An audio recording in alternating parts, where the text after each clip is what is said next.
Welcome to Midlife and Glowing, where we're all about glowing through midlife with more energy, confidence, and joy. We're sisters Alicia And Nicole, wellness lovers, beauty enthusiasts, and your new midlife hype squad. Here we talk about the real stuff: wellness rituals, hormone health, self-care, beauty, style, and everything that helps you feel like yourself again. Because midlife doesn't have to be a downward spiral. It could be your best era yet. Let's glow through it together. Hey there, welcome back to Midlife and Glowing. I'm Alicia. And I'm Nicole. And today we're talking about a hot topic that's gained a lot of popularity in recent years: biohacking. What it actually is and how we're using it to feel better in this midlife season. And don't worry, we're keeping it practical, approachable, and totally doable because cryo chambers or expensive gadgets are not the only ways to biohack. This is actually a really broad topic. So, this week we're going to talk about the basics, and then next week we'll dive into biohacking tools and technology. I love this topic. Okay, so let's get right into the basics. What is biohacking? Biohacking is actually just a fancy word for making intentional changes to improve your body's biology. It's basically self experimenting with changes that optimize your health and well being, often using data, technology, and behavior changes to improve how the body feels and functions.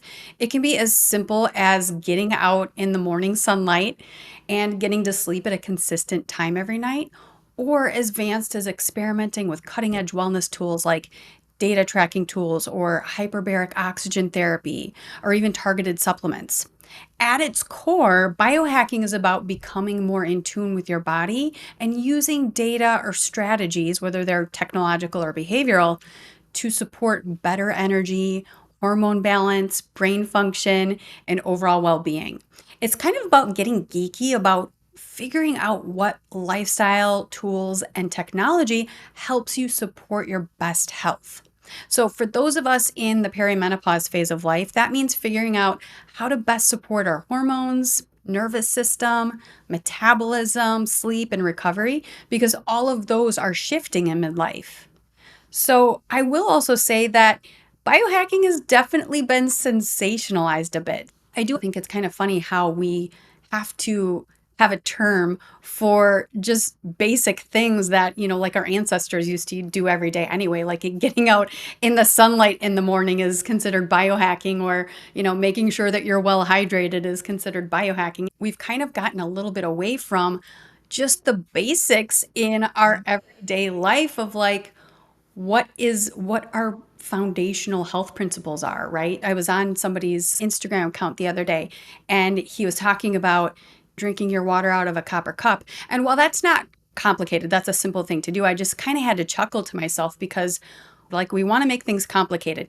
Most people aren't drinking enough water anyway. So, like, let's dial in the basics first before we get fancy and drink out of copper cups again. Not that that's difficult to do, but let's focus on the basics first. Make sure you're getting enough water in a day. Let's start there, and then we can get, complicated if we Hey, want. I mean, a Moscow Mule is nice in a copper cup, but True, I've never true. tried water in a copper cup. First time for everything. Yeah, I've seen some videos too of like people unshedding after, a night of sleep and, biohacking things.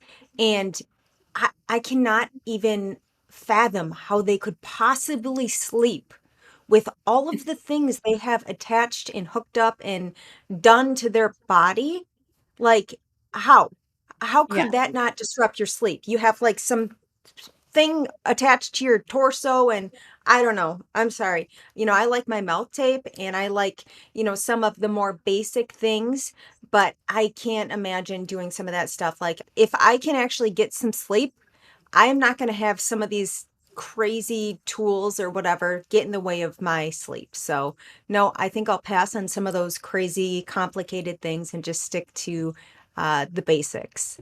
Totally. Yeah. I mean, we do have this tendency to want to complicate things, or like maybe it's just that we want there to be a magic pill or something like really amazing, doing one thing is going to just, totally revolutionize our life. But we really need to get back to the foundations. So, according to the World Health Organization, at least 80% of premature heart disease, stroke, and type 2 diabetes, and 40% of cancer cases are attributed to modifiable lifestyle risk factors. So, things like poor diet, physical inactivity, using tobacco, excessive alcohol consumption. So, a lot of the things that we're struggling with in terms of chronic diseases are due to our lifestyle. So, again, if we just get back to the foundations, a lot of things that we're struggling with get better.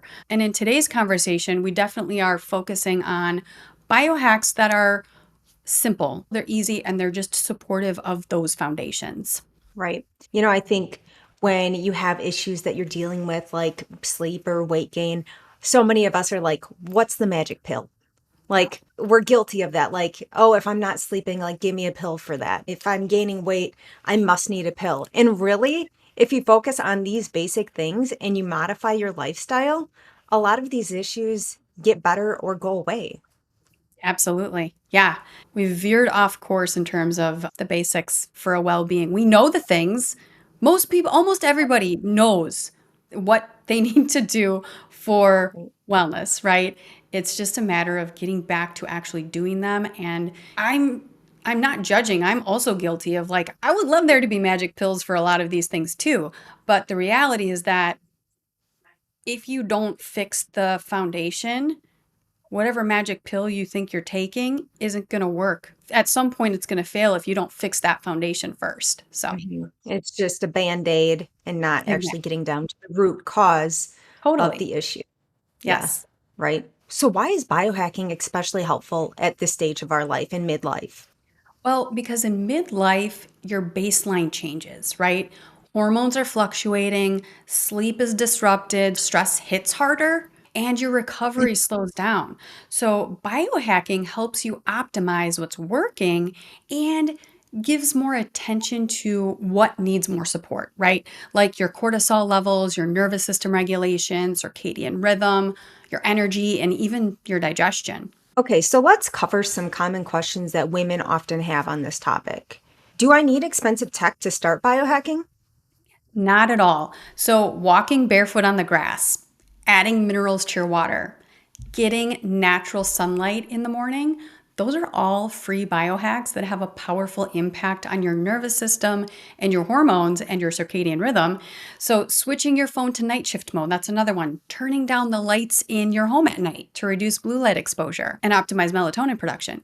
There are a ton of free ways that we can implement biohacking to start feeling better. So, no, you don't need expensive tech to get started. Okay, so given all of the hormone shifts that are already throwing our bodies off, is biohacking safe during perimenopause? Mm, right. So, like, could it make things worse given all the changes that are already happening? Like, is it safe and a good idea given the shifts that are already in motion at this stage of life?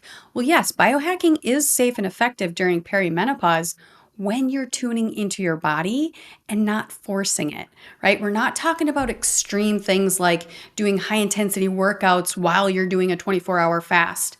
We're talking about tools that support regulation. So, and again, biohacking is self experimenting with lifestyle changes, data, technology, and tools that help you optimize your biology. If they aren't feeling supportive or helpful or aren't fitting into your life in a way that feels good, scrap them, swap them out for something that feels more supportive and more aligned with what your goals are. But after what point of you trying them? Because I know some of these biohacks, it's not like you're going to see results right away. It Right. would take, you know, a little bit of consistency. So, how do I know if a biohack is actually working for me? Well, here's the thing, these aren't magic pills. These are strategies that take time to improve your health. And that means you're going to need to give it time. We can't begin these things and expect that in a day is just going to be some miracle that we're completely changed. It's going to take time. And I like a 3 to 4 week window of trying a tool, a strategy, a change to see if it's helpful, see if it feels supportive. And if it's not, then move on, scrap it, move on to something else.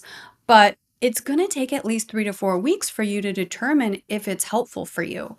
You also will need to develop an awareness around your symptoms and how you're feeling, right? So, journaling can be really helpful, or just getting in tune with how your body is feeling. Are you sleeping better? Is your energy better? Is whatever symptom we're talking about less intense? So, getting in tune with that is important. And then the other way that you can determine if something is actually working for you is with technology and data. So, we'll get into data tracking tools in more detail in the next week's episode where we talk about technology and tools. But if you have data, that allows you to track your biology and see if the things that you're doing are actually effective and helpful. And by data tracking, I'm talking about wearables like the Aura rings or the Apple Watches, or things that track like your heart rate variability, your sleep. So you can use that data to determine if the lifestyle changes that you're making are impacting your biology in a positive way. But like I said, you can also just use how you're feeling as a gauge for whether or not you're feeling improvements with that. And if you're not feeling like it's helpful and you're feeling like, it's just not fitting in, scrap it and try something else. Can biohacking really help with symptoms like sleep, weight gain, or brain fog? Yeah. So when done intentionally and consistently. So, as I said, these are not magic pills that are going to work overnight. So, we have to be consistent with them and using intention to figure out what changes might be most needed for you. Biohacking can absolutely support those symptoms, especially during perimenopause, because here's the thing: sleep struggles, weight shifts, and brain fog aren't just random. They're signs that your body is under stress, out of rhythm, maybe lacking key support, or even just undergoing change. So, biohacking gives you tools to gently realign your biology. And we'll get more into these tools in this episode and the next, but it can help you get better sleep through nervous system regulation. Things like mouth taping, yoga nidra, magnesium, balancing your blood sugar, those types of things. Biohacking can help improve metabolism and weight by reducing cortisol, improving insulin sensitivity, and preserving muscle mass with tools like strength training, red light, or intermittent fasting when appropriate. And then it can help reduce brain fog by supporting oxygenation, mitochondrial health, and inflammation through hydration, breathing, grounding, and then tools like hydrogen water or red light therapy. So it's not a magic pill, but it is a way to give your body the environment it needs to heal and thrive.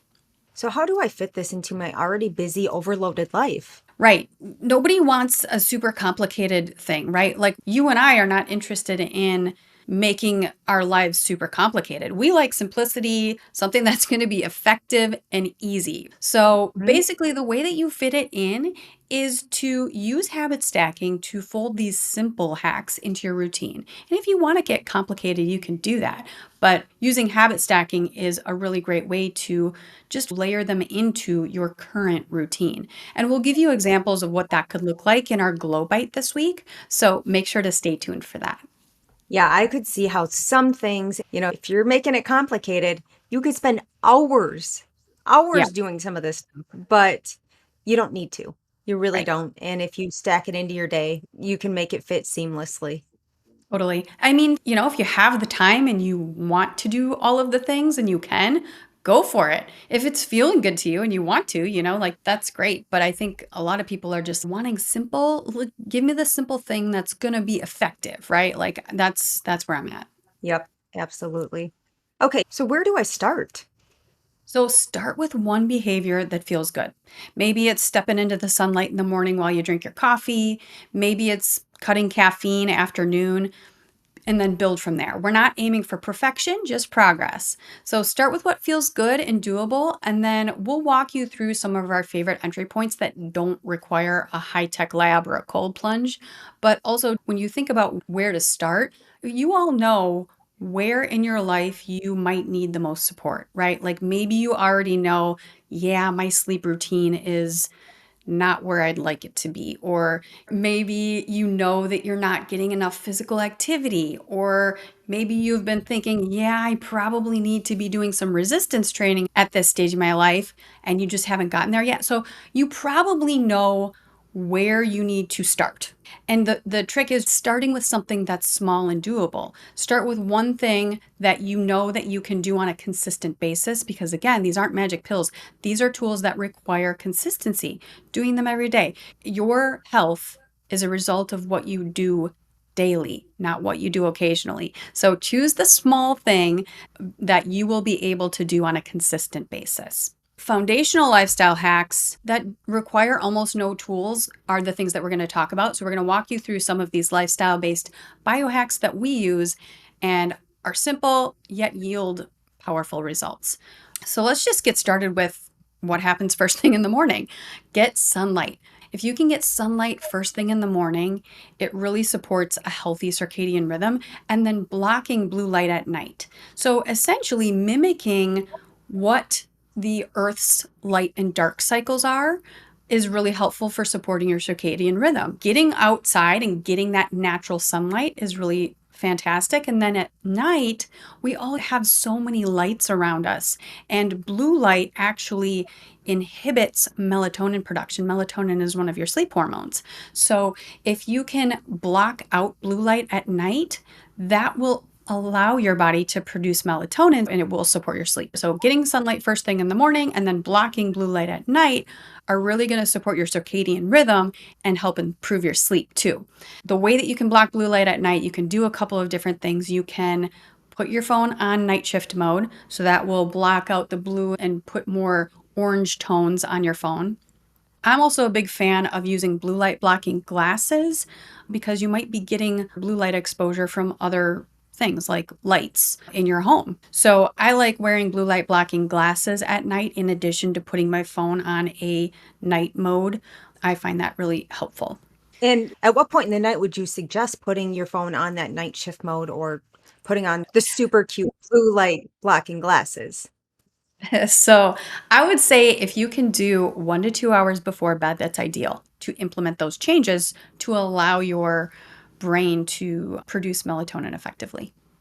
So, next, nutrition timing and quality. Again, these are sort of foundational things in that getting enough quality protein in your diet is a super effective way to support your body's biology. So, eating protein forward, blood sugar balanced meals is a really great way to support yourself. Avoiding late night snacking to support insulin sensitivity and hormone health is another way. Avoiding caffeine after noon, and then also avoiding alcohol very close to bedtime. I know a lot of people like to use alcohol as sort of like a nightcap to wind down in the evening, but it definitely impacts sleep. So avoiding alcohol is a really great way to support getting better sleep. Another nutrition biohack, if you will, is eating bitter foods. Bitter foods are really great for detoxification support, digestion, and even stimulating parasympathetic activity. So, bitter foods would be things like arugula, lemon, ginger, radicchio. I've never heard of that. What's that? Radicchio, it's I don't really know how to explain it. It's like a Something more, that maybe would be in the salad? yeah, maybe. Yep. Okay. A Okay. fancy salad. Okay. I guess I've never had a fancy salad before. I don't think I want it either. But yeah, those are ideas. And there's also like a bitter spray or something you can use, right? Totally. Yes. Yeah. If you want to go again, get a little bit fancy, you can get the digestive bitters. So bitters are in a spray form. I like the Better Bitters from Herb Farm. We have them in our online dispensary. And those are what I use to stimulate digestion. So, like, if I feel like my meal is just kind of sitting in my stomach, I will do a couple sprays of digestive bitters. But also, it supports parasympathetic activity too and detoxification. So, they're a really great way to, whether you're eating bitter foods or using bitter spray, or some of them come in tinctures too that you can like pop into your water or something like that. But whatever method, that bitter taste is what stimulates these actions in your body. I have tried it and yeah, it's definitely not amazing tasting, but it's not Right. like it lingers in your mouth or anything. It's just like you swallow it and like Done. there's no lingering effects of that. Only good effects, I would say.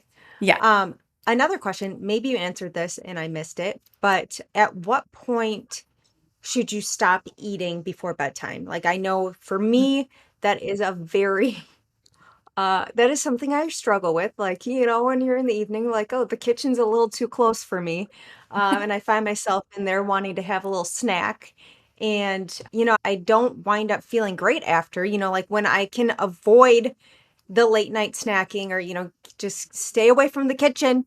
You don't need anything. You already had dinner. I definitely feel much better and I don't feel as, like I wake up and I don't feel as bloated. Like, can the late night snacking even affect you into the next day where you wake up feeling bloated, or is that something else I'm dealing with? No, yeah, it can. It can actually. So, first question, when should you stop the snacking? Ideally, you want to have 3 hours before you are going to sleep without food. So, I like to stop eating 3 hours before my bedtime. And yes, late night snacking. So the interesting thing is that in the evening, our bodies are actually more insulin resistant. So those late night snacks, especially if they are carb heavy, your body is not utilizing that glucose as efficiently. So you are likely storing more of that as fat in the form of triglycerides. So your body can't process or use carbohydrates as effectively at night because of that increase in insulin resistance at night. The other part of that I find really fascinating is that they've actually done studies and shown that people that eat late in the evening, the next morning, they have higher blood sugar after their breakfast. And then late night eating can also affect the gut microbiome, which might be why you're experiencing bloating. So that late night eating can affect you into the next day, definitely. That's interesting that you've Yeah. noticed that. Yeah. So, hydration and minerals. This is really fantastic. Just adding minerals to your water improves how it hydrates you. The way that you can add minerals to your water is by adding a good quality sea salt or trace minerals. So, a good quality sea salt would be something like the Baja Gold salt or Celtic salt, pink Himalayan salt, the Redmond's brand, real salt. That's another one. So, good quality salt into your water is a good way to add more minerals and improve cellular hydration and energy too. You can also use high quality electrolyte powders if you'd like. I would say if you're going to use a high quality electrolyte packet, then you would do like one of those per day. If you're sweating a ton, maybe you could use two. So you can use electrolyte products, but you don't need to. You can just use salt. And if you do use those electrolyte products, sometimes people like to, oh, if a little is good, a lot is better. And that's not always the case. So with those electrolyte packets, they are super tasty. So you might be tempted to just always be throwing that in there. But I would say stick to one, maybe two if you're sweating a lot, just because if you add too much solute to your water, you can end up dehydrating yourself if you aren't drinking enough water then. So that's one key. And then also in that same light, make sure you are drinking enough water. What is adequate hydration? Half of your body weight in ounces of filtered water each day is what we should all be aiming for. So a 150-pound person should aim for about 75 ounces of filtered water each day. Yeah, I would say I've been making myself my mineral drink every morning with my sea salt and my lemon, and I add, a couple other things in there. And I was talking to my sons, and I'm like, this Gatorade that you guys think you need to be drinking because they play college hockey, they're very active, they always have been. They are working outside the summer in construction, so they're sweating a lot. And, they were talking about packing their lunches and oh, we need to go and get some Gatorades or Powerades or whatever. I'm like, you guys, you don't need those drinks. Those aren't actually good for you. They're not actually hydrating you. They're full of sugar and other things that you don't need. And I said, why don't you guys make yourselves this mineral drink? And sometimes they look at me and they're like, okay, what kind of weird idea do you have going on now? But I told them how to make it. And I noticed that my one son has been making them and he actually likes it. It's not bad tasting at all. I mean, really, all you're tasting is the lemon water. Yeah, there's salt in there, but you can't really taste it. It's drowned out by the lemon, and it's so much better than drinking the Gatorades, the Powerades, those type of drinks that are packed full of that other garbage. Yeah. Really, all you need is just a jug of your hydration mineral water. Totally. I love that they're doing that. That's awesome. Yes, And the that's one so thing now great. that I have to constantly have in my fridge is organic lemons There you because go. everybody's making them, and I'm happy. I'm totally Yeah. happy. I'd rather have them drinking that than that other garbage. Yeah, that other stuff, all the dyes and artificial sweeteners and just junk. We don't need that stuff. I mean, when we have something as simple, again, talk about like simplifying. Most people have salt in their home already, right? And then just Mhm. having lemons around all the time. I love that. That's awesome.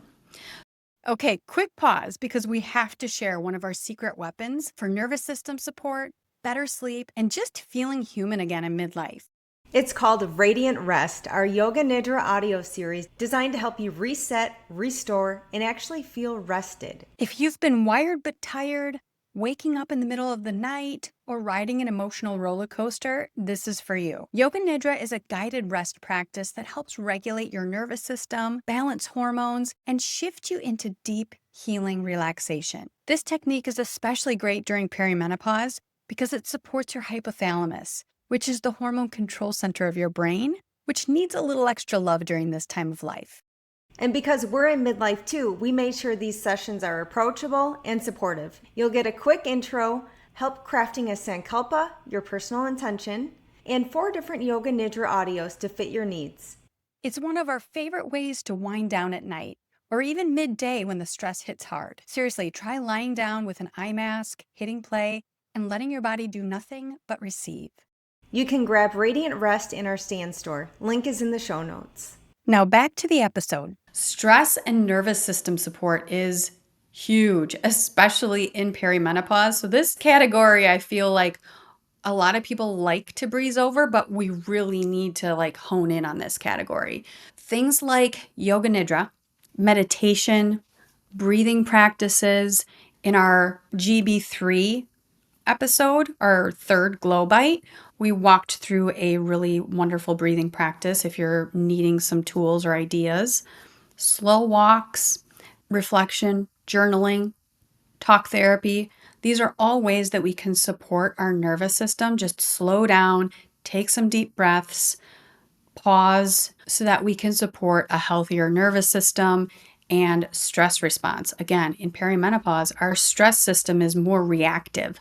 So, the more that we can do for supporting our nervous system, the better. Things like laughing, even Love watching, that. getting together with friends, community is really important for nervous system support. So, kind of tuning into what you need from a stress standpoint is really one of the best ways to focus on this area. Yeah, I would say that as someone that needs to focus in more on this, and I have a very hard time with this because I don't relax well. I have a hard time turning off or turning down. So for me, all of this feels like, it has felt a little overwhelming and like, oh my gosh, where do I start? Like I can't meditate. That's kind of what my mindset was like, I don't have time for that. Like, I just had a very negative thought process around the meditation, the journaling, the yoga nidra. But I have tried the yoga nidra and it actually worked really well for someone that has a hard time kind of focusing in and turning down because my brain is always going. So when you're doing the yoga nidra, it's so nice because you're guided through steps. So you're constantly thinking about the next steps. And it's not just like laying there and letting your thoughts just run wild like they normally would. So you're like then able to shift your focus to the next step. And really, during that process, you're relaxing. Like that's the whole point of it. So I Mhm. actually, as a former non believer, I am now a believer. The yoga nidra was great. And I also have been able to incorporate the breathing practices. And we shared that on a previous Glow Bite. And I like to do that before bed to kind of get myself more to that rest mode, that parasympathetic mode. And I will say that that has helped. That really has when I remember to do it. So I need Yeah. to definitely work on consistency with that. But I do notice that when I do it, it really does help. So again, as a former non believer, I am now a believer, and it's something that I would really like to dive deeper in and really explore more. Yeah, that's awesome. I love that. And, another thing that, so when it comes to those things that you're like, I don't know, is this doing anything for me? I feel like a lot of people feel that way with the breathing and the meditation, Mhm. sometimes difficult too, because, if you're just sitting there with your thoughts, right? And so if your thoughts are going all the time, I used to think this way, like, oh gosh, that session was worthless because I was just sitting here thinking about all the different things and like not tuning in. But even if it doesn't feel like it, just getting into that habit and training your brain how to come back and how to focus is really helpful. But what I wanted to say is that so I have a health tracker. I used to have the Aura ring, but now I have a ring called Ringcon, and it tracks heart rate and heart rate variability and other things as well, sleep and all of that. But in the evenings, I like to see what my heart rate and my heart rate variability is. And I'll do those breathing practices and yoga nidra, and I will literally watch my heart rate drop and my heart rate variability increase as I'm doing these things. So, if you have those trackers and you can look at your data while you're doing them, it's kind of fun to see. But just know that even if you don't have those tools, you don't need them. You can take it from somebody who has the data and is literally watching it happen Mhm. as I'm doing it. You can see it happen, which is pretty cool. So, sleep optimization. You can use biohacks to optimize your sleep by having the same wake and sleep time daily. So, go to bed at the same time every night, wake up at the same time every day. Try to keep it consistent between the week and the weekend too, if you can. That will really help your circadian rhythm and improve your sleep. Having a cool room, noise control, so, an interesting thing here is everybody probably knows that white noise is good to support better sleep at night. So, I've been using a quote unquote white noise machine because we just use an air purifier in our room as our white noise, or we've used a fan in the past. Recently, I was visiting mom and she didn't have anything in that room that I could use for white noise. So I used my phone and I used an app that has different white noise options. And one of the options was brown noise. And I've used it before, but I wasn't paying attention before to what it was doing to my biology. And again, I have this tracker. And so I noticed on those couple nights that I was home at mom's and I was using the brown noise, I noticed that my deep and REM sleep were like amazing. I was like, oh my gosh, I had been kind of in a rut with my REM sleep, but just switching to brown noise made a huge difference. So now at home, we still have our air purifier going at night, but I also put the brown noise on, and that does actually improve my deep and REM sleep, interestingly enough. I was interested in that, so I was looking to see like what kind of research is there on brown noise? And there's some evidence to show that brown noise does, improve sleep. There's not a ton though. There's no huge studies, for example. There's a little bit more research on pink noise, which I haven't tried yet, but I just thought that was interesting. If you're struggling with sleep, or maybe you're using a tracker and you are struggling with deeper REM sleep, try brown noise. See if it helps. I noticed that I used to travel a lot for work, and, I was in hotels a lot. And even with my son's hockey, I was in hotels quite a bit. And I have to have white noise as well when I sleep. And I would use the brown noise as well. And I'd wake up and I'm like, how in the world did I sleep through the night? Like, normally you don't sleep as well in hotels, but I really was finding that using that did help make my sleep much better. I'd wake up and I'm like, wow, I didn't have any right to sleep that well in a hotel where, you're often like uncomfortable or hot, or, there's other noises, it's unfamiliar. And I was actually sleeping pretty good when I would keep that brown noise on. That's awesome. I love it. And yeah, it doesn't require fancy tools. I used an app on my phone, right? Like you don't have Yep. to get anything fancy to optimize your sleep to quote unquote biohack. So, in that light, we've actually created a YouTube video for you. If you're wanting to try brown noise and see if it's helpful, you can head over to our YouTube channel and throw that YouTube video on at night and see if brown noise is helpful for you for improving your sleep.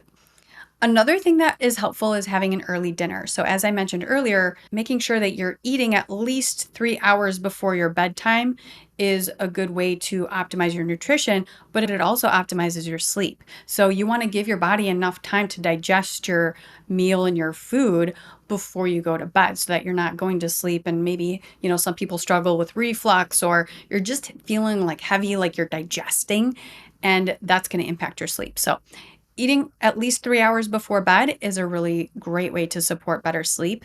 Not having alcohol, again, we talked about this earlier with nutrition. Alcohol can impact sleep. So if you can avoid it, it's best from a sleep optimization standpoint. Avoiding screen stimulation at night, avoiding that blue light exposure. So putting on those blue light blocking glasses or just putting your phone on night shift mode or turning down the lights in the evening and reducing that blue light exposure is going to be a really great way to support better sleep.